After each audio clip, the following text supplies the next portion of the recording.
Guys, kali ini saya agak heran dengan statement dari Pak Ade Armando.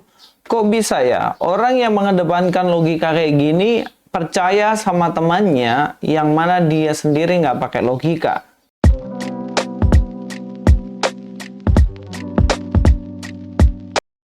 Assalamualaikum, selamat datang kembali di channel ini. Kali ini saya akan membahas kembali soal Pak Ade Armando. Yang sebelumnya sebenarnya saya sudah bahas, tapi saya bahas hanya di bagian pembahasan tentang ayat Alkitabnya. Saya tidak membahas lebih jauh mengenai statement dari temannya. Dan kali ini saya akan membahas lebih jauh mengenai statement dari temannya. Yang mana dari statement ini mengindikasikan bahwa dalam Kristen pun ada ajaran kekerasan. Dan yang saya juga nggak habis pikir bahwa Pak Ade Armando kemakan omongannya yang nggak ada logika ini. Mari kita langsung aja dengar videonya guys, baru kita akan membahas satu persatu. Lebih jauh dia mengatakan dia semula beragama Kristen dan dia juga menemukan ayat-ayat serupa di dalam Injil. Dan dengan melandaskan diri pada ayat-ayat tersebut, ada banyak umat Kristen yang siap berperang dan membunuh. Menurut statement dari teman dari Pak Ade Armando ini dikatakan bahwa temannya itu dia pada akhirnya meninggalkan Kristen. Karena dalam Kristen itu sebenarnya ada kekerasan atau menganjurkan perang juga. Dan melalui ayat Alkitab yang mana Yesus mengatakan saya datang bukan membawa damai tapi melainkan membawa pedang. Dari ayat itu mendasarkan ayat itu maka orang Kristen banyak yang mau pergi berperang. Nah, logika inilah yang kita akan coba untuk luruskan supaya tidak terjadi kesalahpahaman. Supaya tidak dipikir apa yang dikatakan Pak Ade Armando dan juga dikatakan temannya itu benar. Di sini saya memberi thumbnail ya, kayak memberikan ada apa dengan logika Ade Armando. Saya mempertanyakan karena memang Pak Ade Armando kan mengedepankan logika nih. Mengedepankan logika yang tentunya kalau logika ini kita sungguh-sungguh dalami, ya harusnya nggak akan sampai terjadi kesalahan seperti itu. Tapi dia termakan dengan omongan temannya yang tanpa logika. Yang pertama, tidak ada umat Kristen yang berlandaskan pada ayat Alkitab untuk berperang. Ini yang kita harus pegang baik-baik guys. Pak Ade Armando kan mengatakan banyak orang Kristen yang pada akhirnya berlandaskan Alkitab itu makanya mereka siap atau pergi berperang. Ayat yang dipakai sendiri nih, kalau kita lihat di sini ya, dalam kitab Matius 10 ayat 34 dikatakan, jangan kamu menyangka bahwa aku datang untuk membawa damai di atas bumi, aku datang bukan untuk membawa damai, melainkan pedang. Nah, ayat inilah yang dipahami oleh teman dari Pak Ade Armando sebagai ayat yang membuat mereka pada akhirnya, oke, fix, saya pergi perang.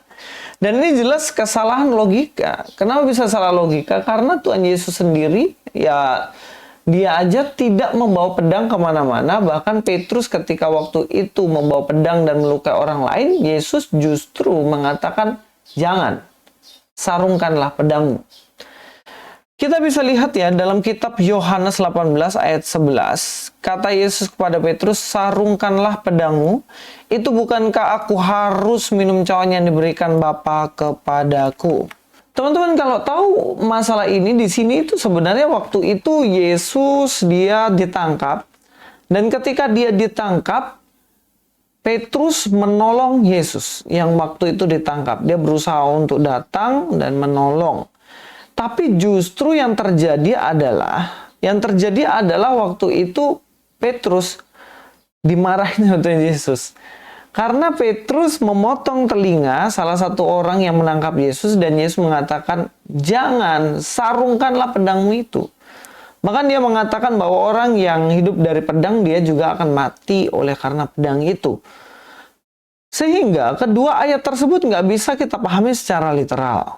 Kedua ayat ini di sini melainkan pedang yang dikatakan di sini Yesus datang tidak membawa damai melainkan pedang, dan di sini justru dikatakan sarungkanlah pedangmu.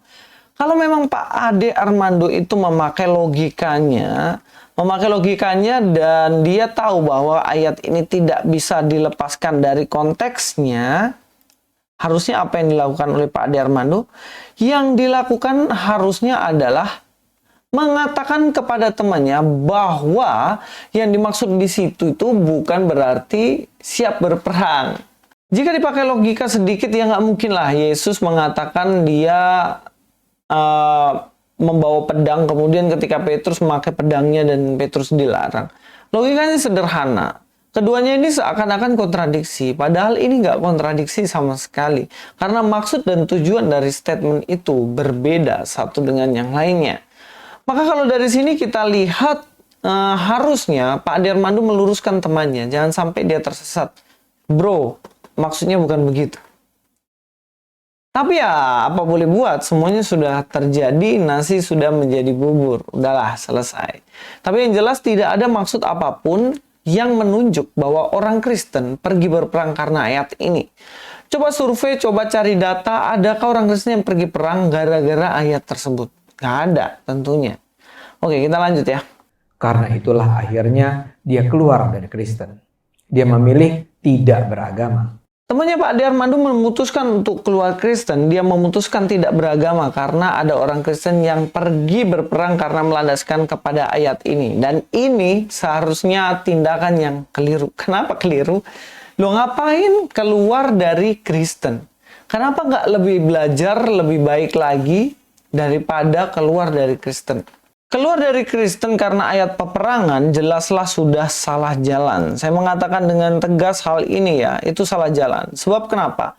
Harusnya yang dilakukan oleh teman Pak Ade Armando ini, yang dilakukan adalah belajar lebih baik lagi ayat Alkitab ini ketimbang keluar dari Kristen.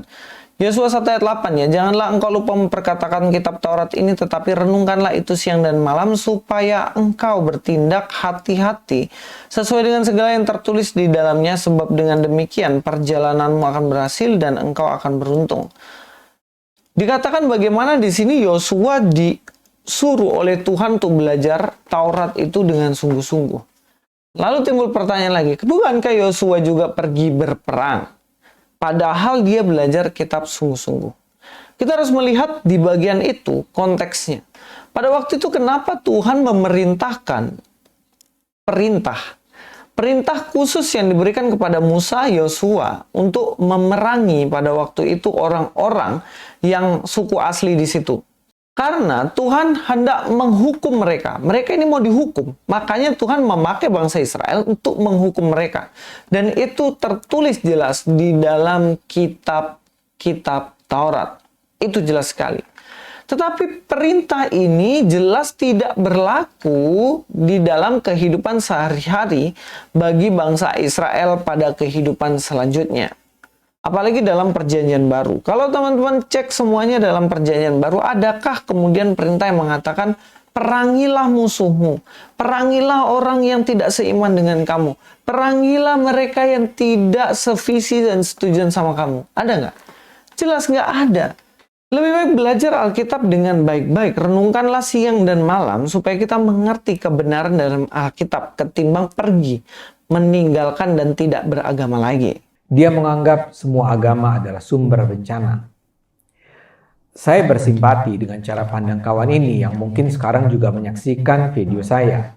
Saya tidak membantah pandangannya bahwa Kristen juga memuat ajaran pro kekerasan.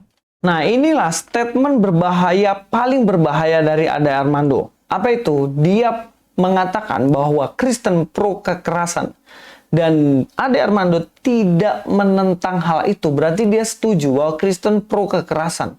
Nah, ini adalah kesalahan yang fatal yang dilakukan oleh Pak Ade Armando. Sebab dalam Kristen itu tidak pernah ada yang namanya pro kekerasan. Sama sekali nggak ada. Saya mengambil di sini dalam Kolose 3 ayat 19 dikatakan, hai suami-suami, kasihilah istrimu dan janganlah berlaku kasar terhadap dia. Kristen pro kekerasan ini jelas sesuatu yang keliru. Nah, di situ dikatakan istrinya aja nggak boleh dipukulin nih. Padahal istilahnya istri itu kan menjadi pasangan yang istilahnya itu orang yang terdekat. Kalau punya sendiri mau dipukulnya terserah sebenarnya kan. Tapi dalam Kristen aja dilarang. Apalagi orang lain yang tidak ada hubungan dengan dirinya. Jelas nggak boleh. Jadi kalau dikatakan Kristen pro kekerasan ini hanyalah statement akal-akalan yang mana tidak ada bukti sama sekali pro kekerasan. Kalau ada kekerasan dalam Kristen, jelas itu oknumnya. Tidak pernah sama sekali diajarkan di dalam Kristen. Paham ya? Saya juga tahu bahwa ajaran Kristen, sebagaimana Islam, dalam sejarah digunakan sebagai alasan perang yang memakan jutaan nyawa.